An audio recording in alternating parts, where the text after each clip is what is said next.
I bow to all the seekers of truth. So much has been said, and really my heart is full of gratitude for all of you to come here all the way and the way people have described about Sahaja Yoga.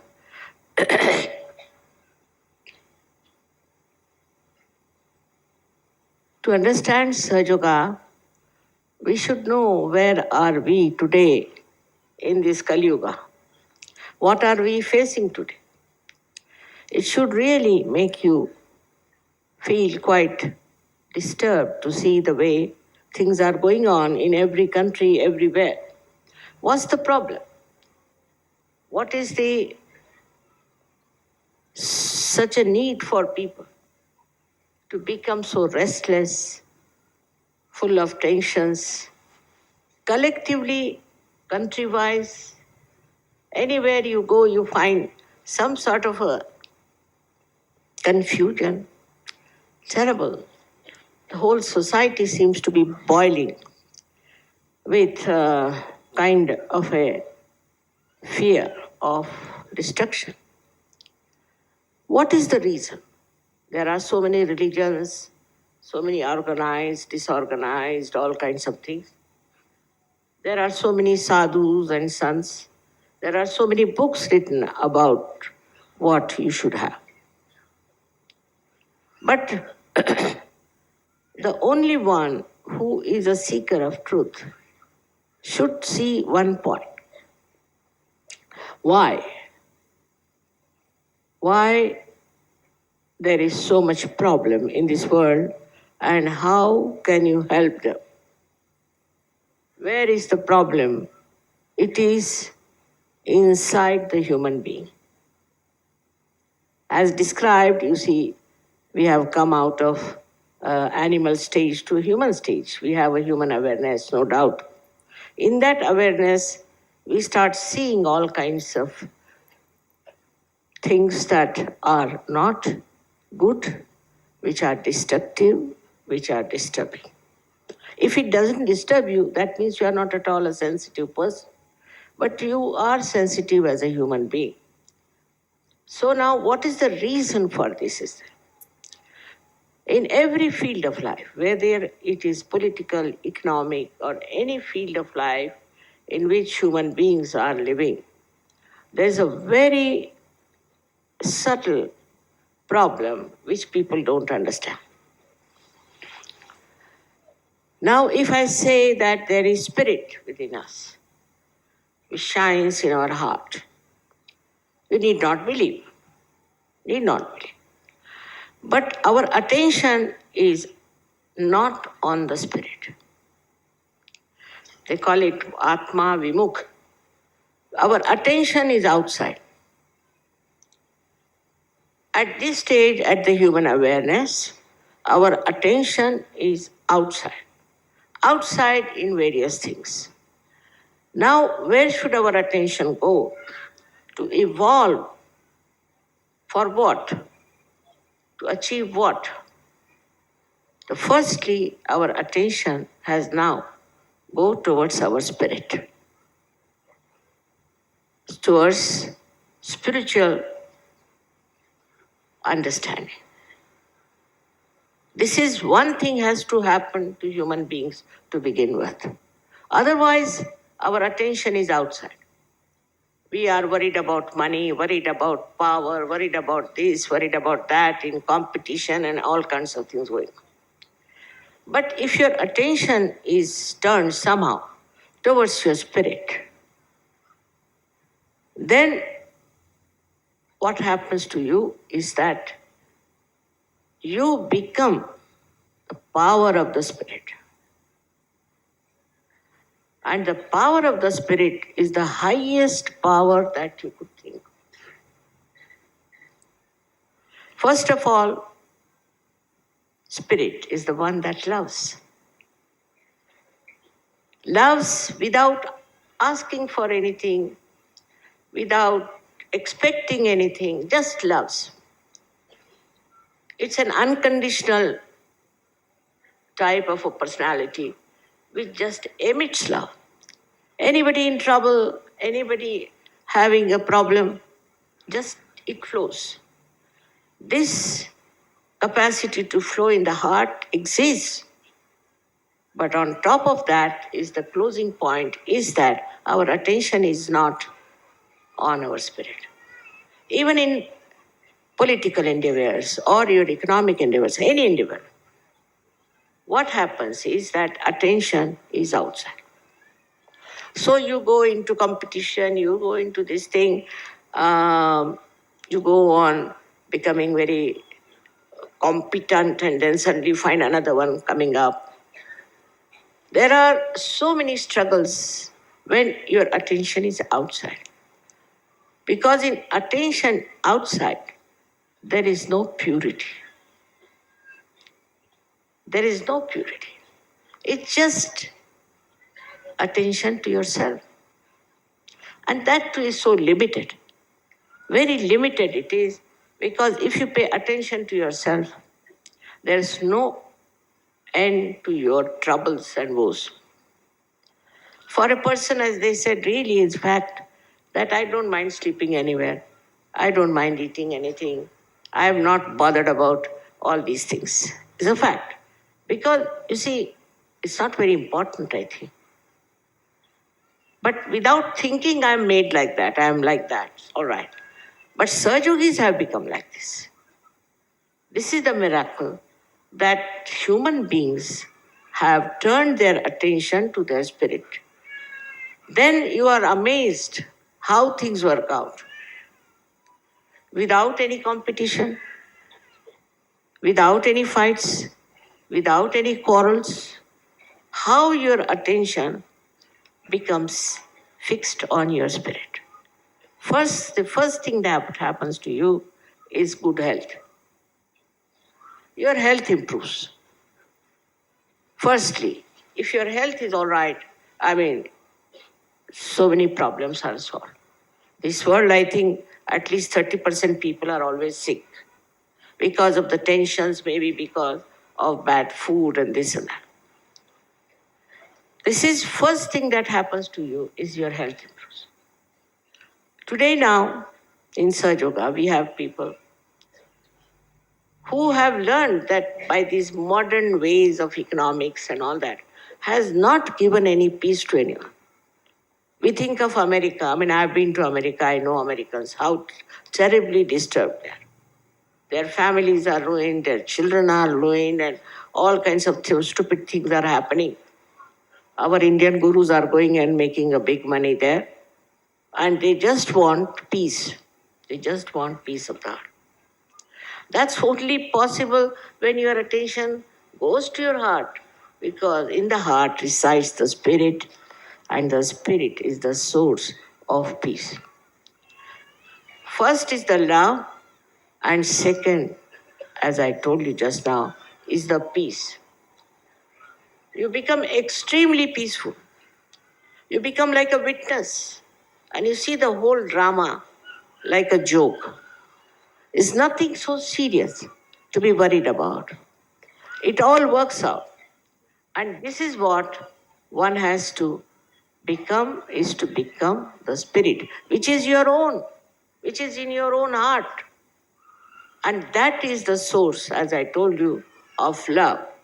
And again, I say of peace. And the third thing that happens to you, that the source of spirit being joy, that joy bubbles in your life. It just bubbles in your life. You don't know how to get out of that great ocean of joy. You start swimming in it, enjoying it, every bit of it. You touch all the shores, going around the whole world, their hearts and everything. It is in the heart that resides. Again, I say, it is not in the brain. No mental activity can take you to spirit.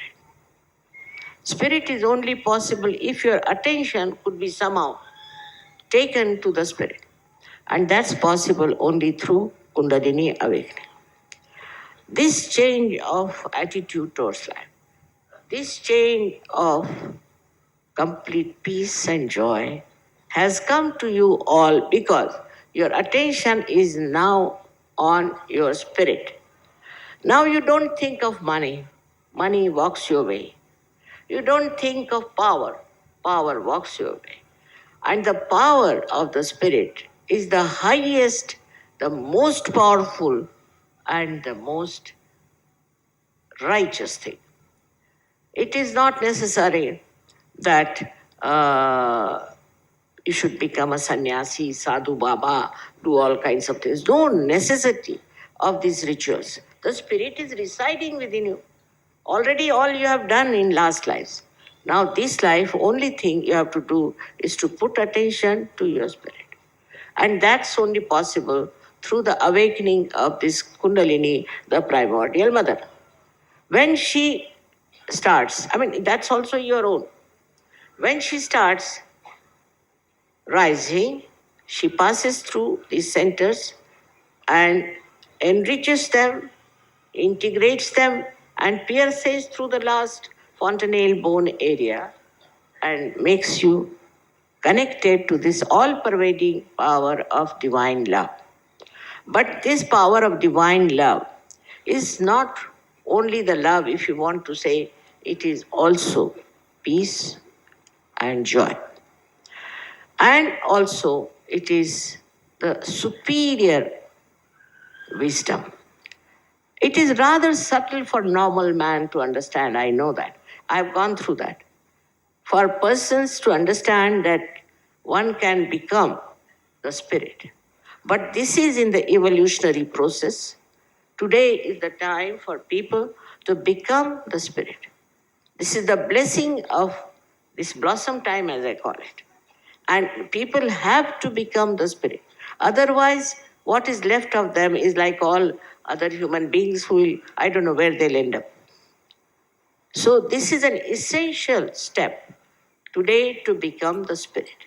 All the saints, all the prophets, all the religions have talked about it. Not that they have not. Of course, we have twisted them, we have made separate things. But it's only one simple thing is that you are a spirit. And that spirit, unless and until you become, you cannot achieve any peace, any joy, and no love. The Sahajogis here are sitting, have achieved it. They don't think they are from foreign countries or from this country or that country. They don't want, now here it is in this camp, we don't have very good arrangements for sleeping or eating or anything, no good bathrooms, nothing. They are just enjoying themselves. Nobody minds it. Of course, certain things of particular country may linger on. But then it drops. It drops. Gradually it starts dropping out. Like a flower, when it becomes the fruit, all its petals and everything drops out and then it becomes the fruit. So you have now become the fruit of knowledge, fruit of wisdom and of love. For knowledge, you don't have to read books. There's no need to. People who have read too many books are difficult to get Sahaja Yoga. But what you have to see yourself, what is the reality. But that's only possible if you are a realized soul. Otherwise, you get lost in the illusions of the world. You live with the illusions all your life, struggling, fighting, and I don't want to say what's the end is. So a simple thing that has happened with Sahaja Yoga in your evolutionary process, your attention now has gone to spirit than to anything else. As soon as the power of the spirit comes, you find yourself successful in everything. You don't want, you don't ask for it, and if you are not, you don't mind. You don't mind. Because you think they don't understand, it's all right, forget it. So there's no use fighting for it, asking for it. For this, one thing is important. First and foremost thing, you have to forgive everyone. Human beings, I don't know, sometimes they're illogical. Supposing somebody tries to harm me, all right, I forgive him, forget it, because I have no headache of that. What he is trying to do is to give me a headache, which I will not take. I just forgave. So that is a very important point that Christ has also said, that you have to forgive. Muhammad Sahib has said so many things, but I don't know how people have twisted. Christ has said so many things, how I don't know how they are being twisted. Every one of them has said one thing, that you have to become the Spirit. And how people have twisted it and have formed so many religions, and in that religion, why should they quarrel? If there is one God, there should be no quarrel. Now, in Sahaja Yoga, you find people have come from different faiths, different countries, different ideologies, everything. One thing great about Sahaja Yoga is they are very pure people. There's so much of purity in them. There's no problem. I do not have that problem of immorality in Sahaja Yoga. But we don't find anybody being immoral. If somebody has been immoral, he just gets corrected. If somebody has been cheating, he gets corrected. If somebody has been a corrupt person, he gets corrected.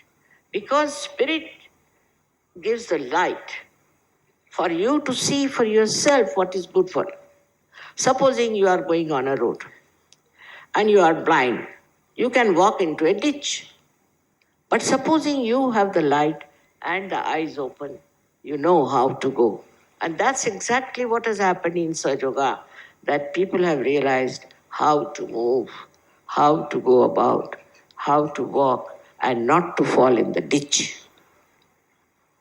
I have seen people who have fallen into ditch also. But I have nothing but love for them because they were blind. You see, for a blind person, you can just have love, isn't it? And I found that once I forgive them completely and I ask them, all right, even if they have abused me, said things against me, it's all right.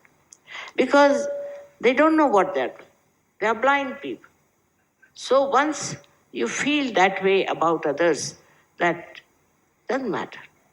Whatever they have done, whatever they have so far so-called harmed you also, is no harm to you because you are standing on a pedestal of truth.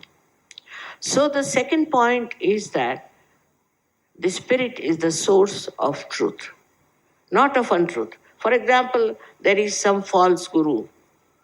Immediately you will know he's false. How? On your vibrations, on your fingertips, you know that this man is false. It's all said by Muhammad Sahib that your hands will speak at the time of resurrection. That exactly happens, that you see this is the trouble. Now, if you want, you can avoid that person, or if you want, you can bring him round and put him right. But we should not try on the complicated characters very much. In the beginning, I said, because they will complicate you. Now, those people who have matured in Sahaja Yoga can easily manage that also. And also, we must know that all the elements are working for us. All the events of the world are just to show how wrong things are wrong and how right things should be. Say, for example, when Hitler came, he started destroying people and he took 9 years to build himself up. And he did all kinds of things which cannot be forgiven by anyone. But he died. And suddenly you find in Germany, people are so enlightened now. You heard some people. I was amazed how they are so enlightened about love and about the divine.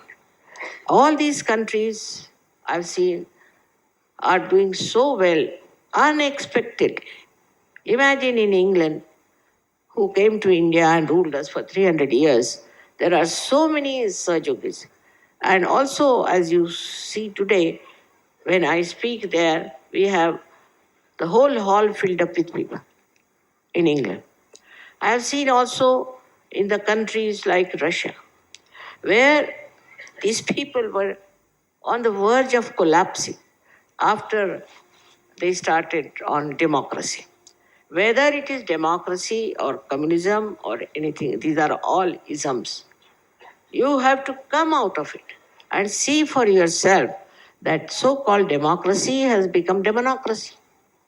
So-called communism has failed. Why? Basically, what's wrong with it? It was all based not on the spiritual level. There was no spirit involved. It was all based on, I should say, on the endeavors which are outside, which were very limited. And those limits, once they break, you see, you have a problem. Now, economics, the world economics, if you see, is collapsing. Everywhere there is recession. If they are such experts, then why there is recession?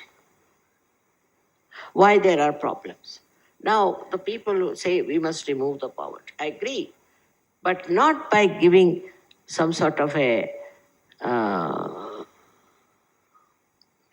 baker's gift, but with self-respect.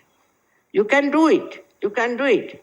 Because if you can approach people who need with Sahaja and enrich them, you'll be amazed that themselves will do better and work it out. All kinds of things, you see, like in abroad, people used to say, Mother, you talk of spiritual life, then why is it India is so poor? I said, they are not so poor in spirituality. They may be poor in money. Those who have got lots of money, are they also very good people? Are they also doing something very good? In the same way, those who are poor are not doing something good that one should have compassion on. Agreed. Now, what to do? If both sides are so miserable, what should we do? Is to change them. Change the whole attitude towards life.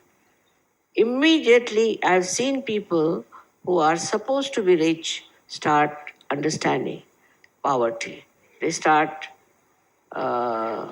sharing. They start working it out.